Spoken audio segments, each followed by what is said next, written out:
চৰকাৰে নস্যাৎ কৰি ভুলন্ঠিত কৰি আপোনাক মোক আজি তাৰিখত হিন্দু মুছলমান কৰি মানৱ সম্পদৰ মাজত বিভেদ সৃষ্টি কৰিছে। সেয়ে মই আপোনালোকক কৈছো, মোক বহুতে সুধিছে যে আপুনি যদি সাংসদ হৈ যায় আমাক কি দিব? সাংসদৰ কাম কমিউনিটি হল বনোৱাটো সংসদৰ কাম নহয়। MPLA ফাণ্ডে 5 কোটি টকা আহি থাকিব, গৈ থাকিব, কিন্তু আজি তাৰিখত আমি সংবিধানখন ৰক্ষা কৰাৰ স্বাৰ্থত কেৱল আমি MPLA ফাণ্ডৰ কাৰণে নিৰ্বাচনত অৱতীৰ্ণ হোৱা নাই। আমি এই কাৰণে নিৰ্বাচনত অৱতীৰ্ণ হৈছো, যিজন ভাৰতবৰ্ষৰ প্ৰধানমন্ত্ৰীৰ গুজৰাট মডেল বুলি কয়, এই গুজৰাট মডেলৰ নেতৃত্বত আজি গোটেই ভাৰতবৰ্ষতে শিক্ষা বিভাগটোক আঘাত ঘাটি অসমত 11,442খন স্কুলক বন্ধ কৰা হৈছে।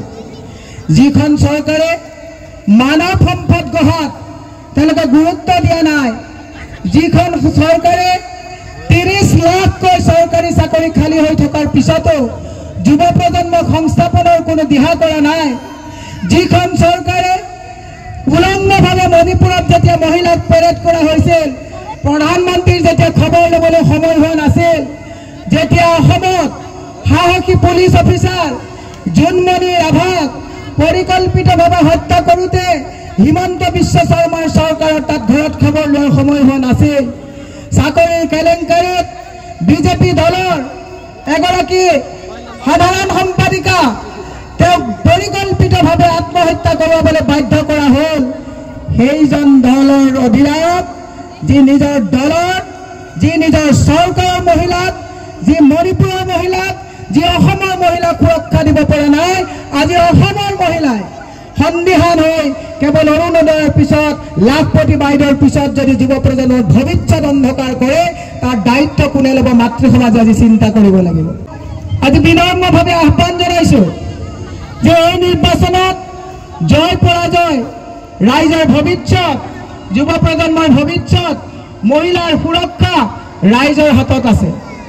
আজি তেওঁলোকে কৈছে যে কংগ্ৰেছৰ কেণ্ডিডেট দুৰ্বল।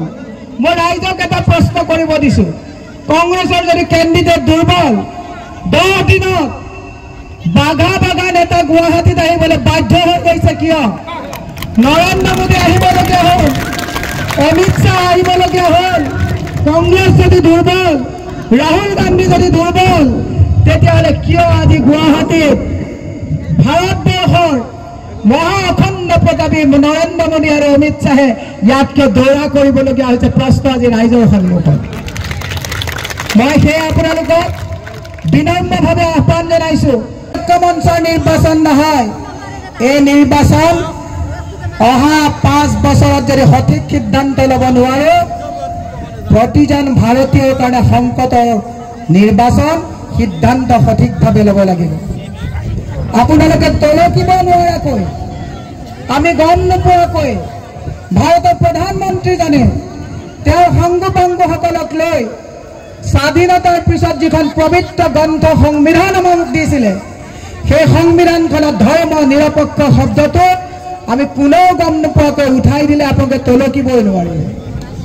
কংগ্ৰেছ সেইটো দল, যিটো দলে স্বাধীনতাৰ পিছত আমাক এখন সংবিধান দিছে, যিখন সংবিধানে হিন্দুক মন্দিৰত যাবৰ কাৰণে, মুছলমানক মছজিদত যাবৰ কাৰণে, খ্ৰীষ্টিয়ানক চাৰ্চত যাবৰ কাৰণে, বুদ্ধিষ্টসকলক বুদ্ধিষ্ট টেম্পলত যাবৰ কাৰণে